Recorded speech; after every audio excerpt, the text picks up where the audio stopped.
How's it going? Thad Brown here with you on the Endgame. It is Thursday, August the 20th, and it's been a minute, obviously, since I've been here with you. A lot of stuff to cover during Bills training camp and in Buffalo a lot, at Fisher a lot, so it's been a while since we've done this show. Don't worry, a lot of Bills stuff to talk about. They're doing a joint practice right this second, right now down in Cleveland.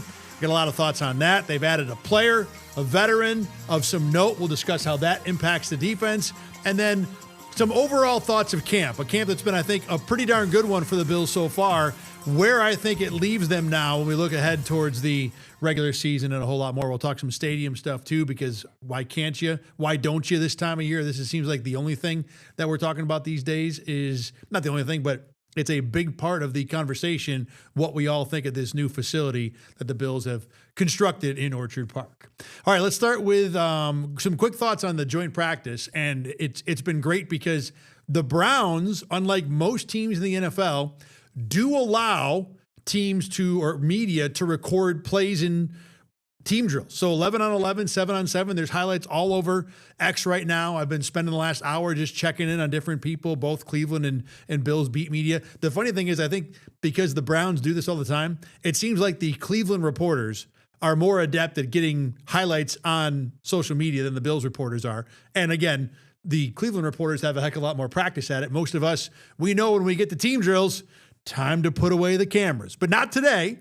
So initial reaction so far, number one, there are a lot of receivers for the Bills who are not participating. Keon Coleman, Khalil Shakir is injured. We thought on Tuesday when he was out, that was just a veteran rest day. It turns out that he has a legit injury that he's missing time with. So that is a thing. And then DJ Moore, I think, is practicing today. I've not seen a highlight of him just yet. But either way, the Bills are missing Coleman and Shakir. That's a big part of what you would think is their main rotation of receivers. As for how guys are looking so far, I'd say right this second, the Bills' run defense is having a pretty decent day. The pass defense, I think, has been pretty disappointing, especially when you think about what they're going against. It's Deshaun Watson, Shedeur Sanders, and a bunch of rookies right now. Now, the defense at last couple of highlights I've seen have been good for Buffalo's defense. There's a D. Alford pass breakup in the 11 on 11 period. There's also a Jordan Hancock interception that's out there. It was a pick six. Hancock didn't have to do much to make the play. He just kind of sat in his zone, and Deshaun Watson threw it right to him. But the reaction time on the play had to be pretty quick. So to make the catch was a good play, even if the getting into position and playing defense part wasn't as impressive. When it comes to the Bills' offense, you're seeing the normal stuff. Jackson Hawes is a touchdown catch. Dalton Kincaid is a touchdown on a play where the Browns' defense totally lost him. The Browns' defensive communication, from the highlights I've seen, looks atrocious because Bills players are just running wide open all day long. Overall, I think sitting here right now, I think it's a disappointing practice for the Bills relative to who they're playing. You would think Bills-Browns should just be utter domination from the Buffalo side. And obviously, Cleveland's defense is pretty good, so it wouldn't be a surprise if the Bills, especially with Shakir and Coleman not participating, if they struggled on that end a little bit. But right now, the thing maybe the most notable, and by most I mean slightly more notable than everything else, is that the Bills' pass defense is not looking great not looking superb, at least early on against the Browns in this practice. Little pushing and shoving too. It's the normal stuff. But I think overall, look, it's a joint practice. It's not the end of the world no matter what happens. But I would say underwhelming from the Bills side from what I've been seeing so far. Speaking of underwhelming, it might be one of the reasons why the Bills went out and added a defensive lineman this week. They signed Greg Gaines on Wednesday, a guy who has played a bunch of nose tackle. He's also played a little bit outside. I think he's probably more of a nose tackle by trade, but he's played in Tampa the last 3 years, and Tampa, as we all know, has Vita Vea, who is one of the better, or has been one of the better nose tackles in the NFL. So I think Gaines, just based on who's already there in that spot, has moved outside a little more. And I think the Gaines addition by the Bills is kind of maybe not an admission, but this is what happens in training camp. I think the Bills went into camp in a new defense where you had to find a nose tackle. You know, traditionally the 3-4 defense, the guy in the middle is what they call a toed gapper. So, in other words, he's responsible for both the gap to the left of him and the gap to the right, which means you can't attack. Mostly what your job is as a nose tackle is to kind of anchor right in the middle of the offensive line, occupy one, probably two blocks, and make sure it's difficult for anybody to run to the left of you or to the right of you. Just kind of be the mountain in the middle of the defensive line. And the Bills really didn't have a player who could do that coming into the season. Now, Deion Walker is built that way, but as we learned last year, that's really not his game. His game is quicks, athleticism. He might be 6'6", 330, but he moves like a guy who's 50 pounds lighter. So getting him to be that anchor in the middle, that's not really the best use of him. So beyond that, you're looking at Phidarian Mathis, who has been the number one nose tackle in drills and on different practice days, especially when Walker was hurt. And also Dwayne Carter, a guy who we talked during the spring, bulked up, added weight, and really has had flashes in run defense, both 2 years ago when he was on the field and this year in preseason, to where you'd think that maybe as an early down defender, he could occupy some of those first and second down reps and be competent enough that you don't have to rely on Deion Walker to do it all the time. And you can even maybe move Deion Walker around a little bit. But through the preseason, I think at least when you look at the two defensive tackles, the guy's not named Deion Walker, I think both guys, for different reasons, have not worked out as well as the Bills would have hoped. Carter hasn't been great. Now, look, every one of those young defensive linemen, whether it's Landon Jackson or TJ Sanders or Zane Durant, none of them have really sparkled during preseason. I think Sanders and Jackson have been the best two of the group, but they're not out there wowing people to where the Bills are like, wow, we might have great players here. Now, if you get rotational, solid performances from those two guys, especially in defenses they weren't drafted to participate in, then those are both wins. But I don't think this move is necessarily about specifically what those guys are doing. It could be, because Gaines can go outside. He can play some. He probably could be a 3-4 defensive end. I don't even mean in a pinch. You could use him that way. So maybe to a degree, this is about adding a little depth to that part of the game too. But when it comes to the defensive tackle spot, and you look at what's gone on with Phidarian Mathis and Dwayne Carter, you've got problems with both guys. Now, Mathis obviously has the suspension. He can't play the first 3 weeks of the year. He hasn't been, again, ridiculously great, but I think he's been the better of the two players overall. At least the Bills seem to think so, because they put him higher up on the depth chart. They use him more often in first and second team situations. So I think it's Mathis over Carter at this point. But Mathis ain't going to play over anyone until week 4. So you got to have an answer for that. And Greg Gaines, the move there might be 100% about just handling the Mathis suspension.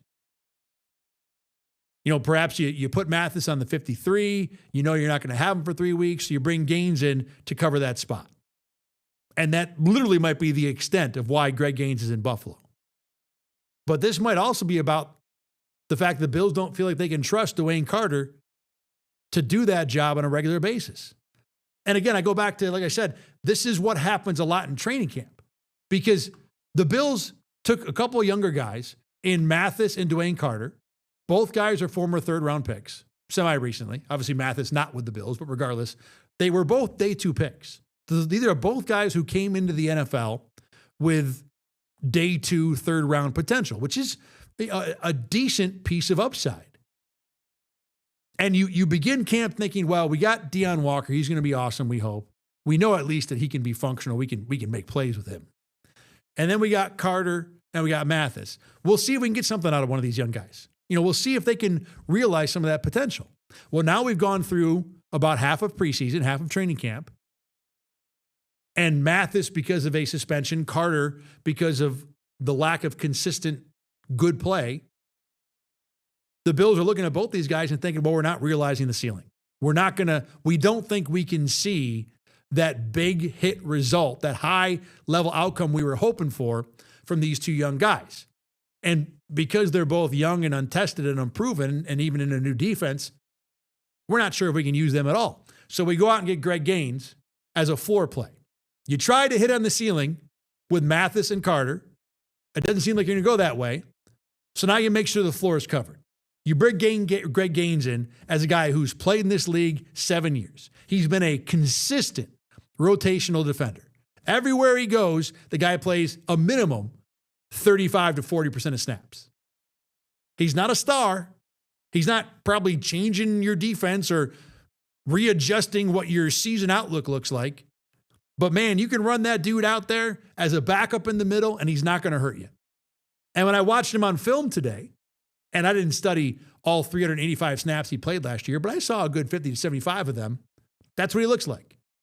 He belongs in the NFL. The number one thing that you look at when you watch Greg Gaines, you watch that guy and say, yep, I see why he's been in the league for 7 years.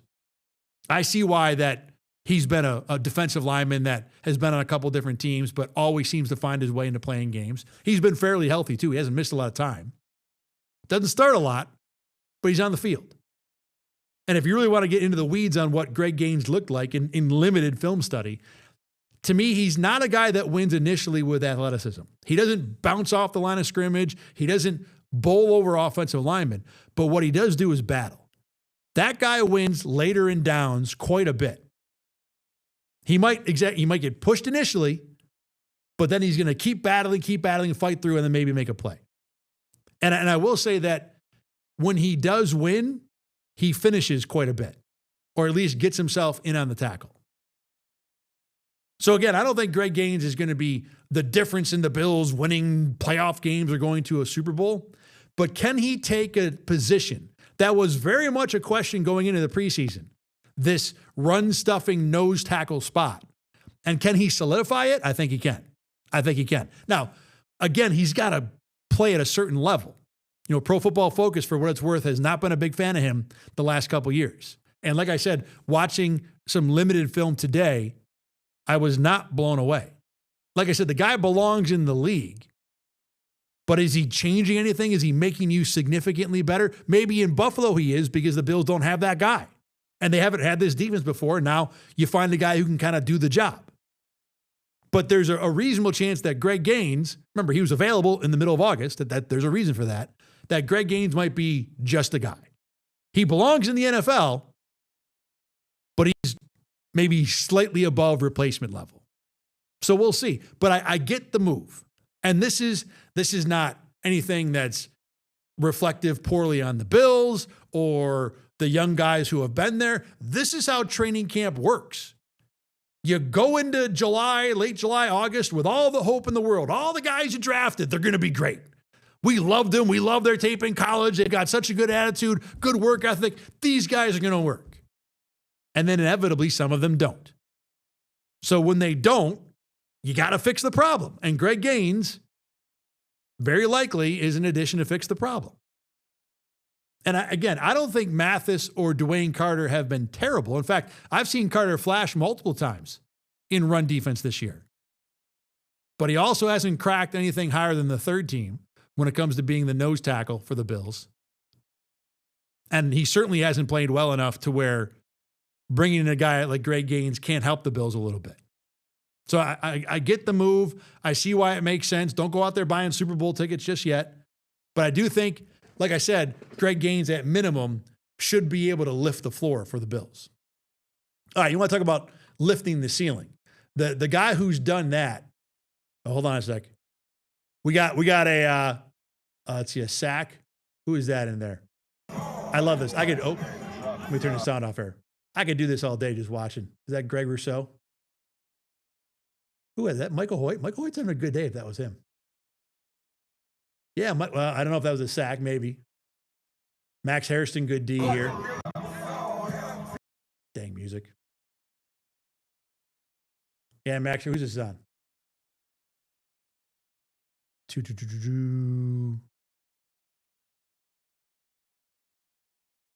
Yeah, it looked like the 2-minute drill. Bills first team defense won. Max Harrison, good D. So, like I said, initially it looked like the Bills pass defense was having some trouble.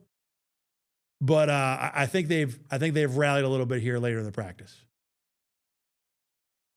Josh Allen to Dalton Kincaid, who was wide open. Yeah, the Browns pass D, man, has not looked good at all. All these Bills highlights are like guys just running as free as possible. Oh, boy, Josh Allen and James Cook botched a handoff. Man, James Cook handles. James Cook fumbles. That is going to be a topic. It was a topic last year. We've talked about it on a couple of different shows. You can't fumble 6 times in the regular season plus 1 in the playoffs and still be dependable as a first-team back. So, this was just a botched handoff, so I don't know how much of it was on James Cook, but not good. So, like I said, overall, the more I watch these practices, the Bills are the better team, like duh. But I think relative to how much better you would have thought they were, I think this has been, and like I said, underwhelming is the best way to talk about it. Okay, back to what I was talking about here. Something who has not been underwhelming, or a player, is DJ Moore. He has been as good as the Bills could have hoped.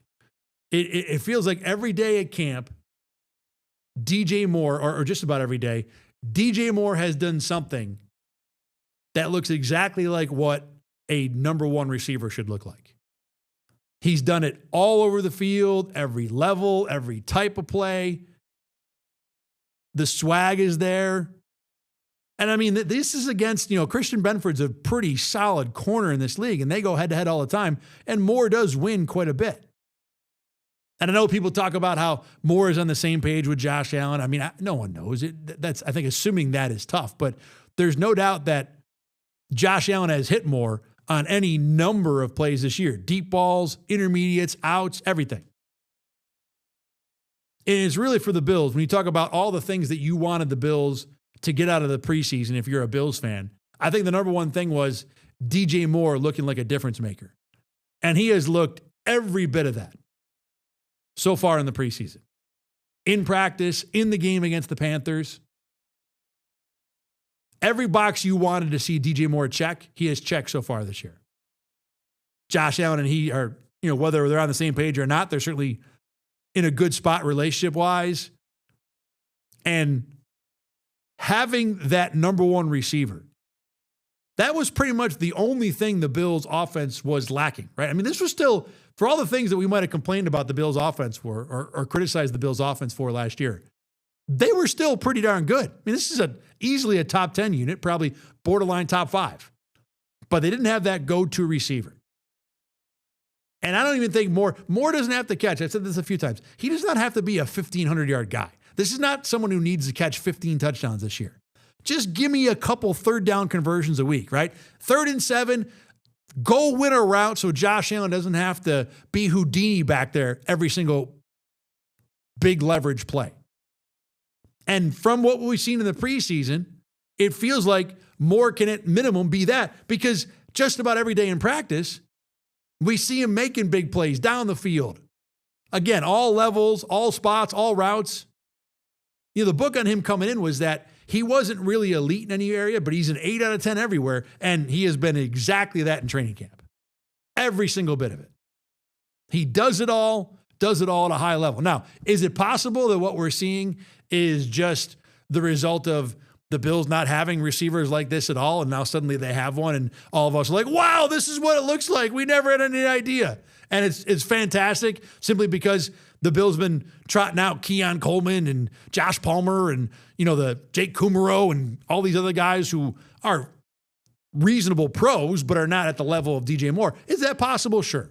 Is it possible that we're overreacting to a guy who's, just relative to the group or the peers that he's playing with on the practice field in Buffalo, that he looks that good comparative to that? Sure, that's fine. It's possible. But everything that we've seen in preseason says that DJ Moore is going to do everything the Bills want him to do. And to me, DJ Moore playing at this level over and over and over and over in the preseason is the number 1 reason to be optimistic about the 2026 Bills. There are other good ones too. I'm going to get to a couple of them. But you take this offense that was already pretty good, you add in the one piece it needs, then the sky's the limit. Obviously, there are still questions. We got to figure out who the left guard is, Alec Anderson or Austin Corbett. That guy's got to play at a reasonable level to not become the hole in the dam, as it were. Obviously, the Bills need to be a little bit healthy, too. Injuries are a part of this. Connor McGovern hasn't played at center for a while. He seems like he's going to be fine, but he's not been out there. He's not out there again today. So that there are questions to answer otherwise on the offense outside of who the number one receiver is. But if this is what we're going to get out of DJ Moore all year long, then I don't know what the limit is for this Bills offense. Yeah, when you play Houston week 1, that might be a problem. But for everybody who has defenses that are not a group of aliens, I would think the Bills would have no problem moving the ball up and down the field. Because now, look, you've got wins all across the offensive line already. You've got a win at running back with James Cook, a guy separate of the fumbling issues, who has proven he can be tough, he can be elusive. He knows he's got pretty good vision. So that guy's a win. Dalton Kincaid, when healthy, is a win. He's not elite, but he's a guy that's going to win probably more than he's going to lose, at least down the field. You've got Jackson Hawes, a blocker who's going to win way more than he's going to lose. Obviously, Josh Allen is a freaking walking win. So if you throw in, now we got wins on the outside. I mean, Khalil Shakir as a slot receiver is a guy who wins quite a bit. Now you got wins on the outside too. Joe Brady, he can close his eyes and pick plays, and he's going to find someone where he's got a matchup advantage in a lot of cases. And as much trouble as the Bills have had in the postseason with defenses, and there's hope that Jim Leonhard can fix a lot of that, and I'm going to talk about him a little later on in the show. You can just go to the Super Bowl scoring 35 points a game. I mean, that can happen. One of the reasons why the Bills' defenses have struggled in big postseason games because they're always playing Patrick Mahomes or Joe Burrow. I know Bo Nix doesn't count for that, but for the most part, you're playing the top 1% of quarterbacks, absolutely elite guys who are going to walk straight off a football field and head over to Canton. They will not go to jail. They do not have to pass go. They're going to get $200 right away by becoming a Hall of Famer. I know I misused that analogy. Cut me some slack.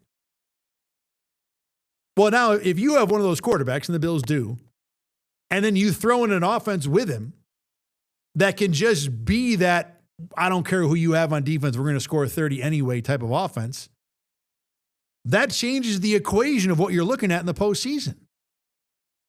I mean, the Jim Leonhard defense doesn't even have to be that good. If you're going to have an offense that can run it, that can pass it, that can have a quarterback make stuff up on his own if he has to, an offensive line that can dictate, and now the Bills have a receiver on the outside that can just get wins. Like I said, it is the number one positive development of this preseason for the Bills, and the number one reason that you can be optimistic about this team. And again, DJ Moore has been everything the Bills could have hoped for through 3 weeks. And he's a guy that historically has stayed healthy. He hasn't missed a game in 5 years. So yeah, while there's always concern for injury, of all the guys that the Bills have on their offense that they're counting on, DJ Moore is the guy that you should believe in the most to be answering the bell 17 games out of 17 this year. And where this offense is at, and again, look, questions on the offensive line. Dalton Kincaid's got to stay healthy. James Cook apparently can't stop fumbling. But if you get DJ Moore to the regular season standing, then I'm very interested to see where this offense goes. Because now you should have all the pistons firing. Look, he may not be A.J. Brown. He may not be Jamar Chase, CeeDee Lamb, Justin Jefferson, whatever. But he's way better than what the Bills have had. And even if he looks good, simply relative to what's around him, well, that just reminds you how much better he is relative to what's around him and why the Bills went out and made that trade and why a guy like that can have such a difference on this team. So if you're a Bills fan and you're like, why should I be excited? DJ Moore is reason one and maybe reason two. He's not the only one, though. And I do want to mention here some of the other parts about what's been working for this Bills team. And to me, a big part of this is what's been happening with the young guys on defense. Now, the last couple of years, the Bills have spent a lot of draft picks on defensive players. Okay, hold on. I'm going to give you another update too. I love doing this. This is so much fun. I'm hanging out with you. I'm happy to talk to you here. But just watching the different highlights come in. See, we got a Josh Allen touchdown to Josh Palmer. Nice play over the middle. Good throw there. According to our buddy Matt Perino, though, he said this was after the Browns defense was getting the better of the Bills offense. Anything else here? Joint practice is done. Nobody got hurt that I saw, so that's good. Tyler Bass, 4 of 6 per Jay Skursky. Boy, he's not had the most ideal preseason either. We're not going to talk about him much today. Max Hairston make a couple plays. Hairston's had a good late part of camp here. So I'll probably look through some more highlights later when we take a break here on this show and give you a full recap. But I would say I'm going to stand by what I said a couple times here. Bills are the better team. Solid enough practice, but probably a little underwhelming considering who the two teams were. But I want to talk about the young guys on defense. And we said that Jordan Hancock had an interception in this practice. With the guys the Bills drafted, particularly this year, and even some of the guys last year, almost all the young guys, and especially the ones on defense, have been a plus in preseason. So what do I mean by a plus? If you drew a line at the most average preseason possible, just about all these guys, if you wanted to make a graph about where they all were, all their dots would be above the line. Whether it be Davison Igbinosun or TJ Parker or Caleb Alarms or Jalen Kilgore or even Jordan Hancock from last year, Landon Jackson, TJ Sanders. All these guys, again, if you draw that mediocre middle of the road line, all their dots would be above. And you go guy by guy. TJ Parker came into camp. I thought he was going to be a Redwood, right? A guy who can really stop the run, but not much of a threat against the pass. Turns out, at least from preseason, he's got a little more wiggle than he showed on tape. He's able to make some moves on the edge. Now, I will say the last week or so of his preseason hasn't been as good as the first couple weeks. He's been a little quieter. Did have a really nice bull rush against the Panthers, but still, again, above the line. Davison Igbinosun, the book on him with the Bills so far is when he can get physical, when he can press, which is what people said was his best talent, he wins a lot. He looks really good. When he misses that initial check at the line of scrimmage, he can be chasing. So his preseason's been inconsistent. But unlike TJ Parker, the last week or so when Max Hairston's been out and Igbinosun has played more with the first team, I thought his play has ticked up a little bit. Either way, again, he's been a plus.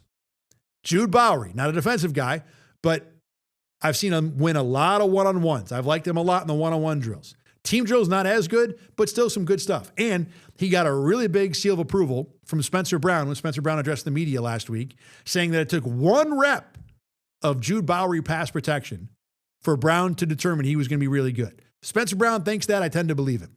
And it fits with what I've seen of Bowery so far. There's a lot of positives with that rookie lineman. Who else here? Skylar Bell, I think, is the only minus. Started a couple good practices, then started having some hands issues, then got hurt. He's been out for a while. He was on the side field today or on the side of the practice field at the joint practice doing some work today. So improvement there. But he's the only rookie, even going back to 2 years, I would say, who I think has been a minus so far. And the injury is a big part of that. Caleb Alarms-Orr, of course, the best of the bunch so far.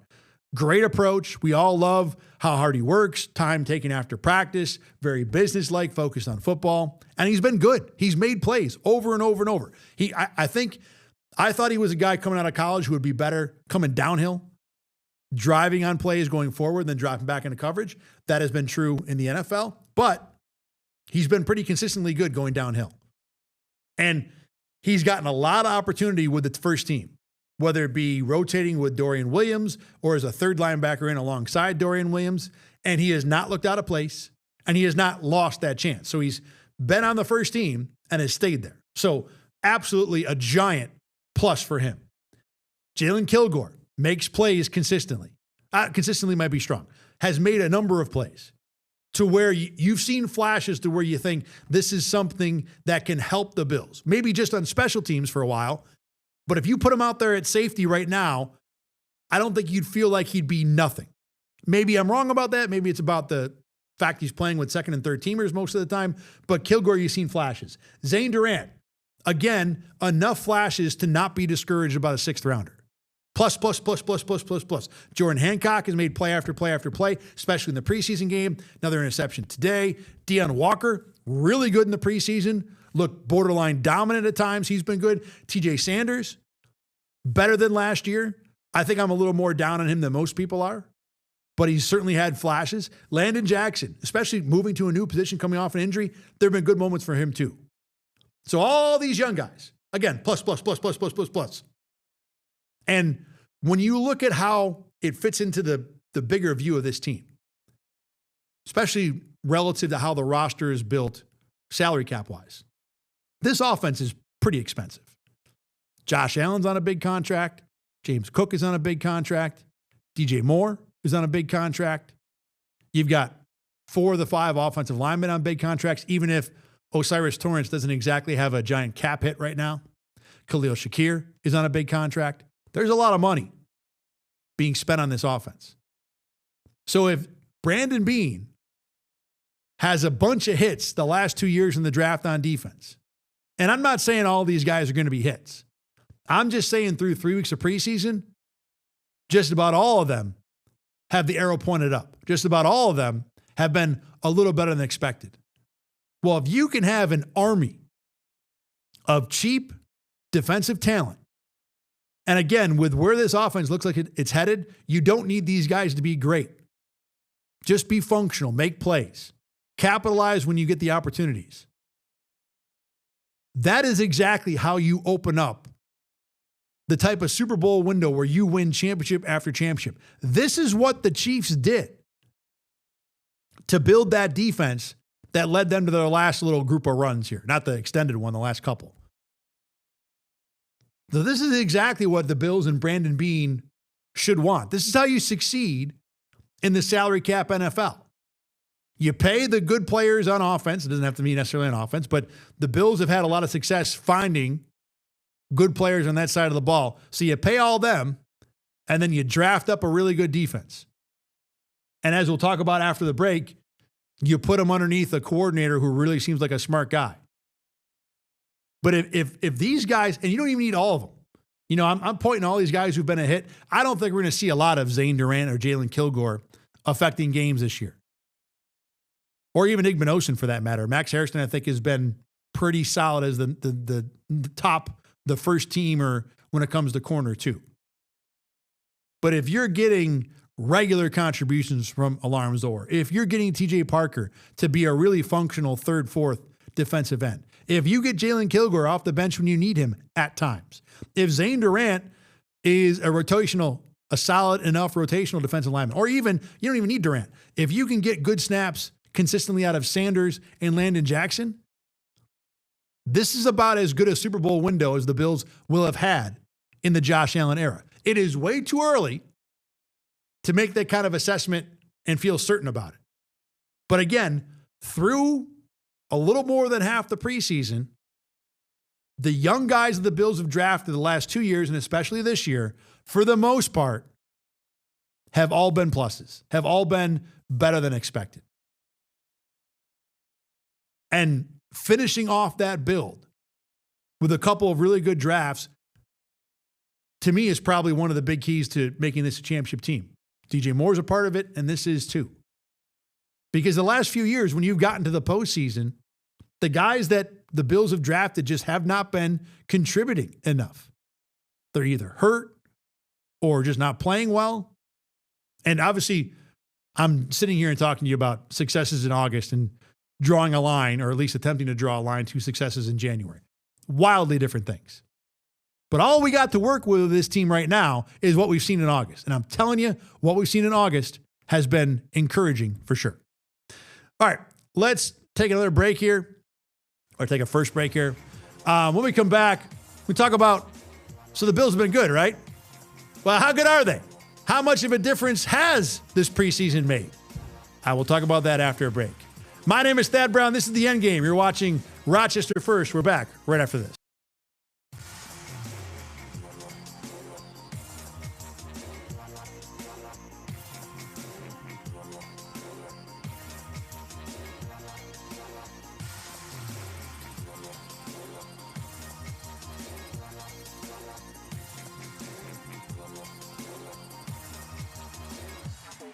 All right, like I said, practice is over down in Cleveland today. Most important thing, nobody really got hurt for the Bills. The Browns did have one injury. Alex Wright was taken off in a cart. And I think the assessment here from the practice is that it was a pretty good battle. And both teams had some wins. It seemed like both offenses were better than both defenses. And again, the Bills you expect to win on both sides of the ball. The defense is new. So there's a lot of transition there. C.J. Gardner-Johnson didn't play, so they were at least missing one reasonably good part of that defense. Ed Oliver obviously didn't play today either. He was nursing an injury. So the Bills were missing some guys. But I do think the defensive performance in this practice will be disappointing. It's one practice. It don't mean anything. But I think overall, this is probably, like I said, underwhelming is the way I would probably term it from everything that I've seen so far. And, of course, no matter what happens down at this practice, we're going to have a wrap-up of it today. BKL Nightly. The Bills Camp Recap Edition will be recorded later on today. You can see it drop tonight on Rochester First at 8:30, and you can check that out anytime you want. Download for yourself when you are ready after it drops tonight at 8:30. Me and Rachel Liebert will have Joe Brady interview. Josh Allen's going to talk to the media. We'll hopefully hear from some players too. A lot of stuff that we will get out of Cleveland today, and we'll wrap it up all for you on that show later tonight. All right. So I was talking before about how good this preseason has been for the Bills. And it really has been, top to bottom, a very successful first 3 or 4 weeks, whatever it is. But what does it all mean, right? Because they look good. They look good relative to what? How much better do they look? I will say this. Going into the preseason, I had the Patriots ahead of the Bills. Pretty simple reason. New England won the division last year. They split their head-to-head games. And the Patriots added A.J. Brown. I know the Bills added DJ Moore, and Moore's looked good. A.J. Brown is the type of difference maker that, while Moore's been very good, I don't think he's ever been at that level. And really, on top of that, the Patriots added Romeo Doubs. So you took the number one weakness of that New England team that was better than Buffalo last year, and you made it a whole lot better. So based on that, I would go New England 1, Bills 2. But after what we've seen in preseason, and you look at the things that held Buffalo back last year, we talked about it. The lack of an elite receiver, obviously run defense in general, and defense in its entirety in particular at times. Those are things that the Bills have improved on, have added to. And everything we've seen in camp makes you think that those improvements are going to pay off. I went through the whole DJ Moore thing in the first block of the show. He's been great. He has added the dimension on the outside, or seems like he is poised to be the type of route winner, bucket getter that the Bills have not had at receiver since Stephon Diggs. The rookies, the young guys on defense, are a part of this too. Now, there isn't one that's really stood out other than Deion Walker to where you think they could become a really high-level elite player. And I still have my questions about Walker's consistency. But can the Bills take an army of B+ and B- guys and turn them into something better than they were last year? They can. Now, to be fair, the Sean McDermott defenses, probably the number one thing they were good at is taking all 11 guys in that field and making them at least into a B+. This is why this team in the regular season would find their way to wins when they needed them to pull out of whatever, when they were 6-6 a few years ago after the Eagles' overtime loss, they found a way. Sean McDermott could take spit and baling wire and make a functional NFL defense out of it. The problem is you get to the postseason and it's Patrick Mahomes and Joe Burrow on the other side, and they're going to rip right through whatever Band-Aids you've got on defense. What the Bills have now, if you really want to put the happy spin on it, is a bunch of young guys who might be athletic enough to just win physically, to where you don't need a coordinator to X and O the heck out of that thing and turn it into something functional. They might just have the bodies to win. Not a lot, not be dominant, but on their own, be physically talented enough to be successful. The good news is, when it comes to those young guys, the Bills don't just have to rely on the young guys being athletes, because the new coordinator in Jim Leonard, to me, is the number 2 thing that I'd be most excited about if I'm a Bills fan. DJ Moore is number 1 with a bullet. Number 2, though, has been Leonard. Every time that guy gets in front of a microphone to talk to us, he comes off incredibly smart, incredibly thoughtful, and with an approach that just makes sense. One of the things I've liked the most about Jim Leonard is how often he talks about he's not a guy that's going to come in and rah-rah you. He's not going to whip up the troops into a frenzy. He's going to sit back and kind of see what he's got. And he's been very deliberate about it. I think some coaches in this league, and maybe I'm wrong about this, but it seems like some coaches in this league, whether on offense or defense, will walk into a new situation and say, I've got the answers. Here's what we're going to do. I'm going to take this and turn it into something better than it was by kind of forcing an opinion, forcing a scheme. This is how I do things. It works. This is what we're going to do. Kind of what Rex Ryan did when he came into Buffalo over a decade ago. Jim Leonard, now look, he's got a scheme. He's got a philosophy of his own.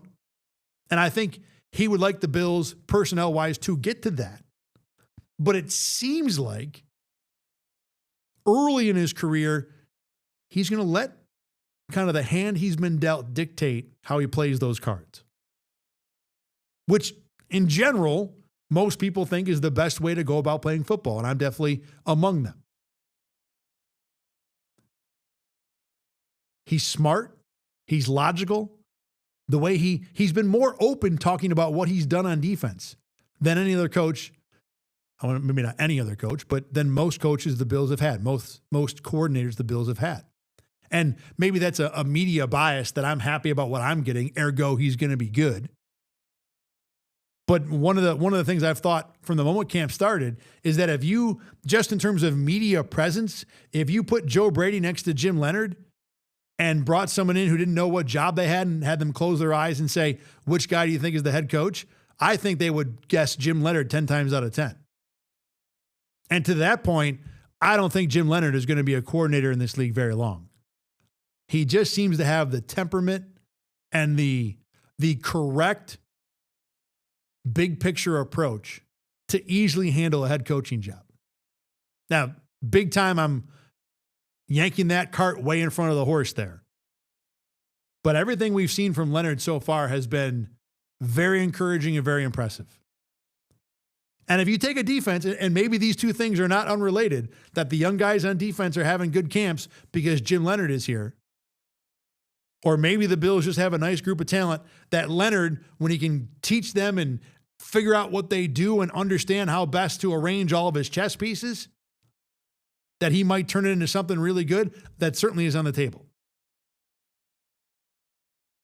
Now, Leonard is going to be limited by what he's got to work with. You know, again, this defense didn't fail in the playoffs because Sean McDermott is adult.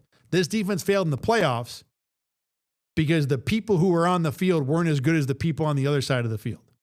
And that includes last year against the Broncos. And a number of the reasons why the collective sum of the parts on the Buffalo defensive side wasn't as good as the collective sum of the parts on the Broncos offensive side is because the Bills were down to fourth and fifth string defensive backs for plays that turned out to be big swings in the game. I know Bills fans want to just say Sean McDermott didn't know what he was doing, and that's why the Bills didn't win. Sean McDermott knows what he's doing. Maybe not at a level to be a championship winner, but he knows what he's doing. And the talent the Bills had on defense, especially when the guys that you had to roll out for the postseason, remember, it's not just the player in a vacuum. It's what you've got when you're in week 20 playing a divisional playoff game on the road. Some of those guys just weren't at 100% and weren't close enough to that to be successful enough. So in the same way, Jim Leonard is going to be restricted by the cards he has to play. Again, we think Caleb Alarmzor looks good in preseason. We think Davis Igbinosun can handle extensive snaps if he gets that, if Max Hairston or Christian Benford have a problem. We think TJ Parker can be a functional defensive end. We haven't seen any of those things happen yet. So we're a ways from this defense is good. But again, sitting here 3 weeks into the preseason, it all seems to be heading in the right direction from Buffalo's point of view. And to me, the number two part of it is Jim Leonard. Now, if we go back to the original point of this point, I have no idea what's going on in New England camp. Like, I don't want to say no idea, but I certainly have not studied the Patriots camp as much as I studied Bills camp. I've been to every practice so far that the Bills have held, and the preseason games too. So I've been on the field for all that. I haven't been on the field for a single minute of New England practice.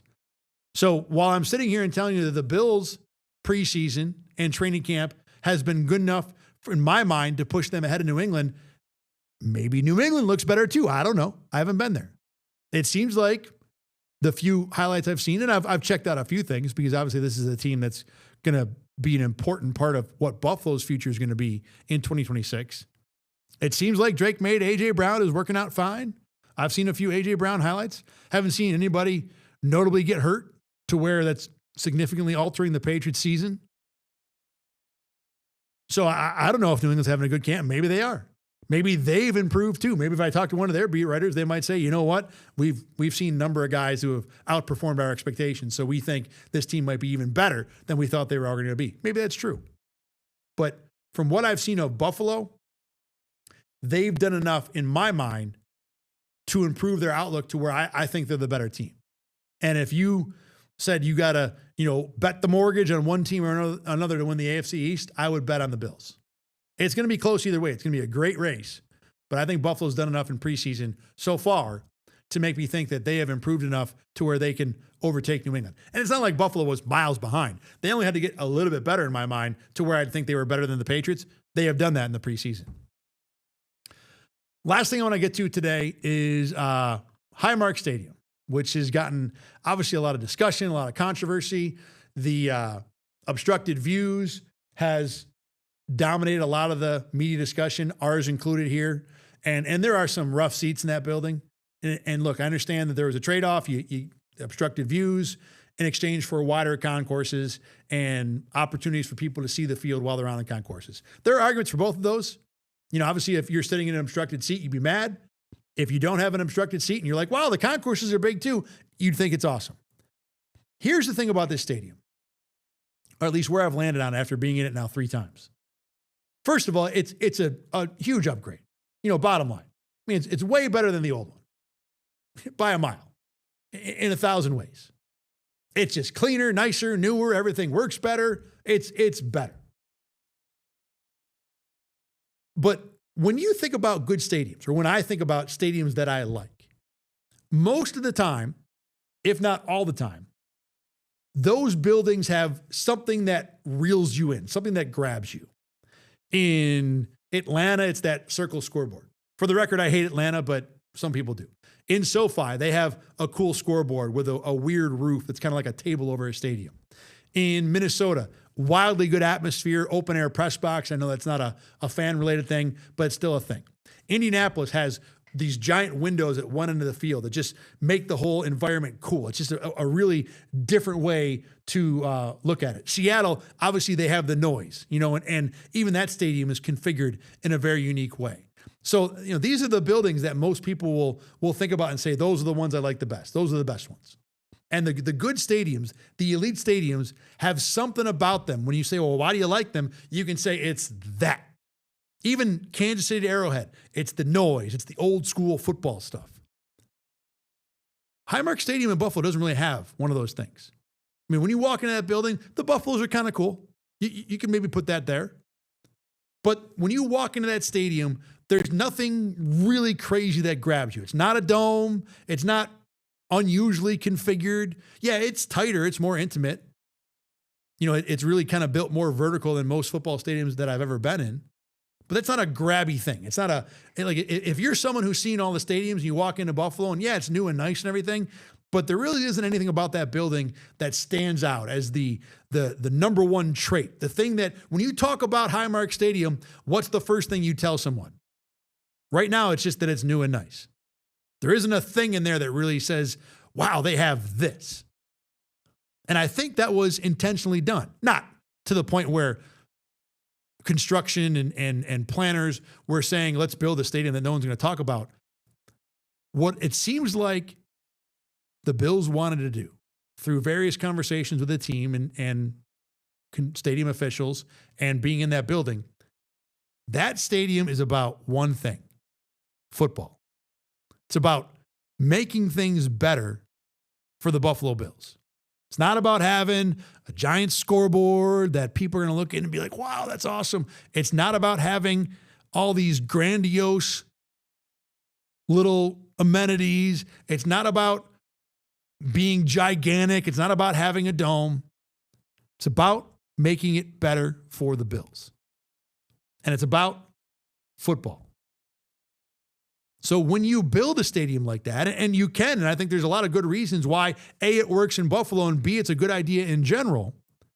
But when you build a stadium that's going to be about the football experience, well, then you need the football to make it an experience. And when you're showing that stadium off for a practice in August or a preseason game in the summertime, you're not going to get what we hope and expect to be the number one amenity of that stadium. And that is the football atmosphere. That stadium, to me, and I don't know if this is true from the Bills' point of view, but from my point of view, that stadium for me is built to be an intimidating, dominating presence when it's 3rd and 7 and Patrick Mahomes is in Buffalo on Thanksgiving night and the Chiefs are down 4 with 5 minutes to go. That's when that stadium is going to shine. That's when the configuration and the way the fans are right on top of you and the way the noise reverberates and how loud it can get and how intimidating it can be, that's what I think the Bills wanted to be the number one amenity of that stadium. That's what I think is going to define whether we believe that stadium or feel like that stadium is going to be one of the better ones in the NFL. And we won't know that until we get deep into the season. Yeah, I might see a little bit of that the first game against the Lions. You know, obviously it'd be a big moment, first game ever, good team, Thursday Night Football. But to me, that stadium was created to be a winning edge for Buffalo in November, December, and January when it matters. And to that point, we will not find out if all those plans have worked out the best or the way that the Bills wanted them to until we get to November, December, and January. The atmosphere, the football, is what's going to probably carry that venue. Because they don't have the biggest scoreboards in the world. They don't have any ridiculous constructed things, scoreboards for people to look at. It's not the biggest in the world. It doesn't have a dome. There's no retractable roof.